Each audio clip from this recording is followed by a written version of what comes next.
Bonjour les amis, c'est Tyrone de la Taverne de l'Étrange. Nous sommes ce soir, le 25 décembre, et oui, on a osé le faire. Vous pouvez voir derrière moi, nous sommes au Louvre. La pyramide malheureusement est éteinte, mais bon, on va essayer de faire l'interview. Alors on va continuer, et on a décidé de faire aujourd'hui l'interview de Gilles Job, et c'est Isabelle qui va mener l'interview. Et on va aller les voir de suite. Ah, il fait pas vraiment... on est frigorifié, mais bon, il n'y a pas trop de monde, c'est pour ça qu'on a tenu à le faire ce soir, après ce réveillon du 24. Donc voilà, on s'approche et puis on va aller voir Gilles Job.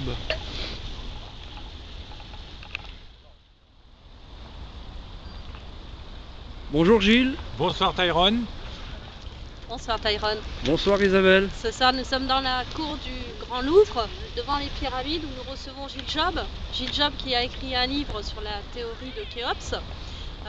Ça a bien plu à la taverne, parce que nous pensons que c'est celle qui tient mieux la route dans toutes les explications possibles et inimaginables. Donc on a envie de poser une question à Gilles, qui n'est ni scientifique ni égyptologue. On a envie de lui demander comment il en est arrivé là et pourquoi il en est arrivé là, à écrire ce livre.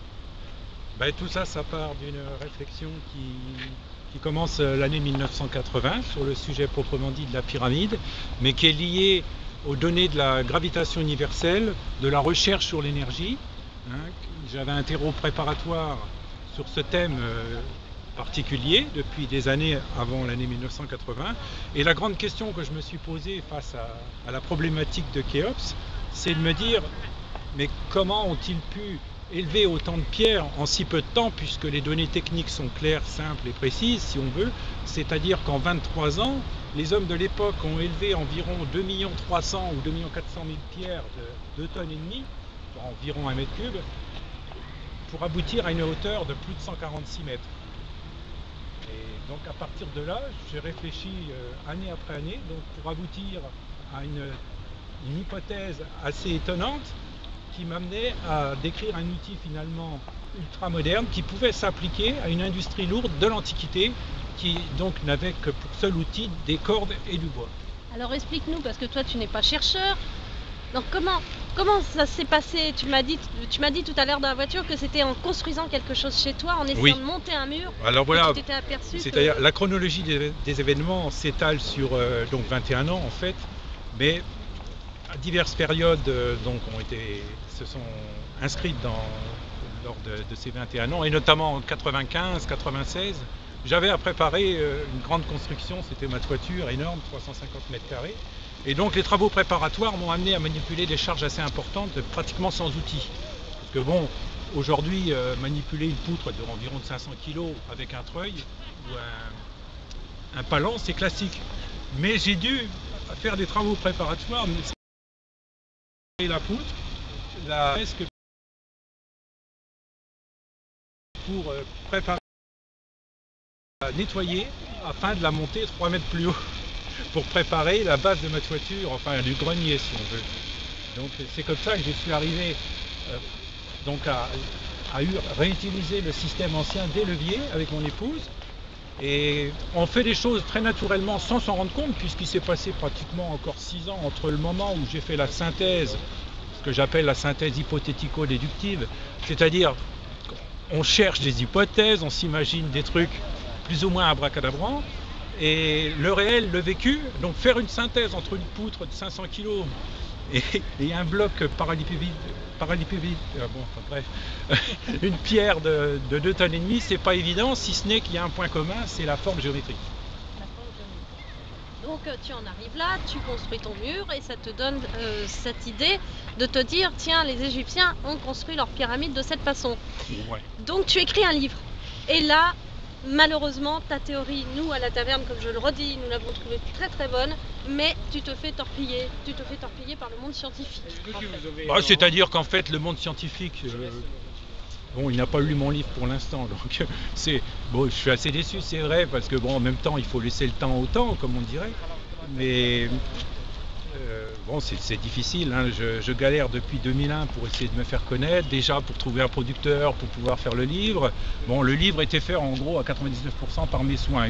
J'ignorais complètement à l'époque, il m'a fallu 6 semaines après la découverte principale, la double découverte, hein, donc en fait, puisque j'ai la découverte du principe de levage de grosses masses, hein, qu'elles soient en bois ou qu'elles soient en pierre, donc un principe de force ascendante à partir de la force descendante de Newton. Enfin, c'est compliqué, on pourra y revenir ultérieurement, mais il m'a fallu déjà 4 ans pour pouvoir produire ce que j'avais écrit. Et donc après, il m'a fallu trouver un éditeur, et chose qui a été faite, donc encore un an de plus. Et aujourd'hui, donc mon premier livre est sorti, mais il n'explique qu'une partie de la construction, c'est-à-dire la partie cruciale. Comment on a élevé notamment la partie la plus haute, parce qu'on a tendance à oublier les données techniques. C'est-à-dire que non seulement il y a 2 300 000 blocs, mais il y a surtout une hauteur qui correspond à 146 à 47 mètres, pour être plus précis, 280 coudées, c'est-à-dire 52 cm et demi par coudée, et un certain nombre de blocs particuliers, dont un de 70 tonnes, qui corrobore ma découverte. C'est-à-dire qu'elle n'est pas freinée par le butoir que tout chercheur rencontre lorsqu'il réfléchit à ce sujet. Comment ont-ils fait pour manipuler un tonnage si important, 70 tonnes, pour vous donner un ordre de grandeur, c'est l'équivalent de 30 mètres cubes de pierre, de 30 blocs de 2 tonnes et demie, puisque bon, il y a différents modèles de blocs, et c'est un granit en plus, donc il est peut-être encore un peu plus lourd. Enfin, 30 mètres cubes, c'est une pièce de 15 mètres carrés, c'est une cuisine de 15 mètres carrés, en gros sur 2 mètres de haut. Donc une masse énorme qu'on ne peut absolument pas manipuler à tort et à travers avec un simple levier, même quitte à y mettre 2000 hommes autour, il y a une problématique terrible. Donc voilà, donc ça je l'explique en 12 chapitres que j'ai appelés les 12 contraintes. Le 13e chapitre, c'est l'épilogue, c'est-à-dire c'est la deuxième découverte qui complète la première. C'est l'outil moderne réadapté avec la sidérurgie moderne, qui s'appelle le treuil à engrenage, qui est trait pour trait la copie conforme de mon scénario, levier, filin et rotor. Le rotor étant la pierre. Donc la particularité de ce système, c'est que, j'en ai pas trouvé d'autres, hein, donc dans un autre exemple, c'est que la pierre devient partie du système pendant le temps de son transport, pendant le temps de l'élévation. Donc ça, tu l'as démontré. Tu as fait une maquette chez toi. J'avais fait une maquette en 2001, voilà exactement, qui a resté 12 mois dans mon grenier, une maquette rudimentaire dont il me reste les photos qui sont disponibles sur le site de la taverne, plus ou moins réussi puisque j'avais fait que 3 ou 4 photos, donc Tyrone a choisi les meilleures. Donc le bloc simulé était à peu près à l'échelle 1/100, soit 35 kg. Alors ça a été une épopée aussi de quelques heures, parallèlement pendant que j'écrivais le livre, puisque j'étais convaincu d'avoir le bon filon, mais en même temps je voulais une démonstration physique. Donc je me suis dit, évidemment, je ne peux pas manipuler un bloc de 2 tonnes et demie, ne serait-ce que le fabriquer m'aurait coûté très cher. Par contre, fabriquer un bloc de béton parallélépipédique de 35 kg, c'était faisable, avec un béton fin et de la fonte. Donc ce que j'ai fait, je pense qu'on le distingue sur les photos. Pour le poids, il faut me faire confiance. Donc j'ai aucune raison, si vous voulez, d'inventer une histoire pareille. Et par contre, donc pour ce qui est du respect des cotes, ce qui n'était pas le but, hein, j'ai pris un bloc, j'ai mis des parpaings. Donc j'ai empilé les parpaings tant bien que mal. J'avais quand même un outil d'une tonne dans mon grenier environ. Donc le but, c'était de voir la résistance du filin proportionnelle à la masse de 35 kg, qui était pratiquement intransportable à main nue. C'est-à-dire que je me suis trouvé à un moment donné avec ce bloc de 35 kg dans les mains. Je me dis, oh là là, j'avais mis des bonnes chaussures. Bon, je ne l'ai pas fait tomber. Une fois que j'ai procédé au montage de ma théorie, c'est-à-dire l'emballage du bloc géométrique avec des poutres en bois, simulées par des lattes de toiture proportionnelles évidemment, je me suis trouvé avec un bloc beaucoup plus facile à manipuler. Vous imaginez une batterie de voiture qui pèse environ 15 à 20 kg, une bonne grosse batterie. Là, c'était 2 fois et demi cette masse.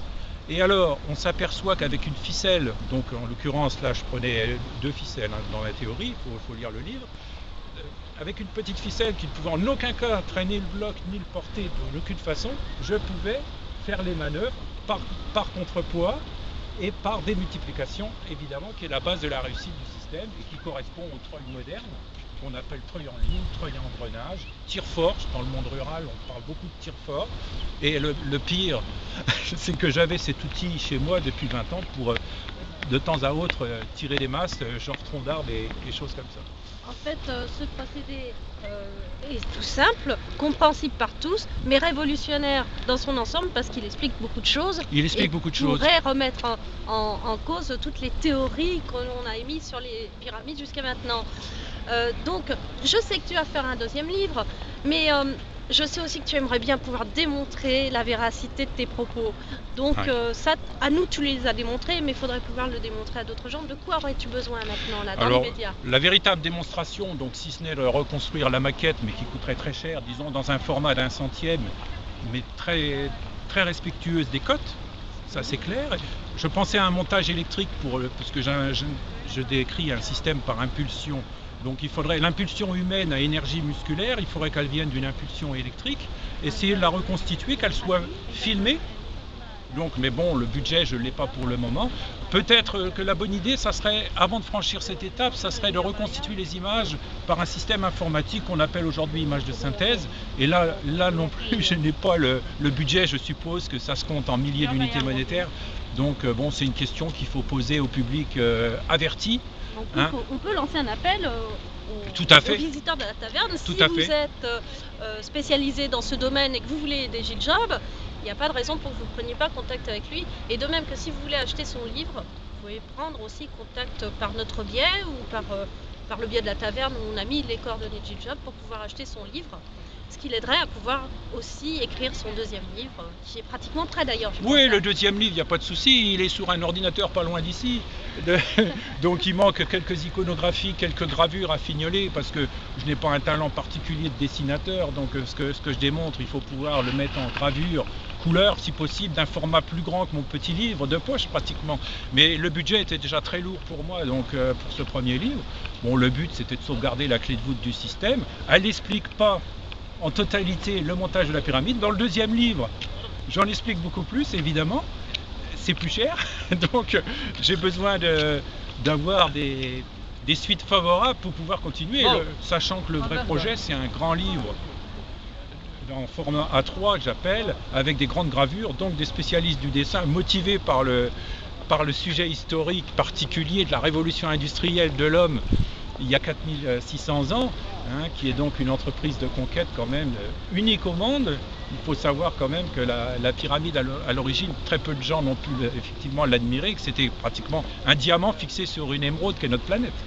Donc c'est un petit peu dans ce sens-là, bon, il y a un côté cœur à développer. Donc le projet troisième livre, sûrement, peut-être un jour, si j'arrive à implanter l'idée de mon scénario. Alors moi j'ai lu ce livre. Je ne suis qu'ethnologue, je ne suis pas bricoleuse, je suis maman au foyer de plus, et je l'ai trouvé extrêmement simple de par sa compréhension. Oui. Donc je conseille à tout le monde de le prendre, de le lire et de ne pas hésiter à mettre vos avis sur la taverne parce que Gilles Job est méritant et de toute façon il amène une explication qui sera sûrement grandiose par la suite. Voilà, nous étions devant les pyramides avec Gilles Job. Gilles, je te laisse retourner dans ta maison. Merci. Et nous te souhaitons une bonne soirée à vous tous. Au revoir. Au revoir Gilles et merci.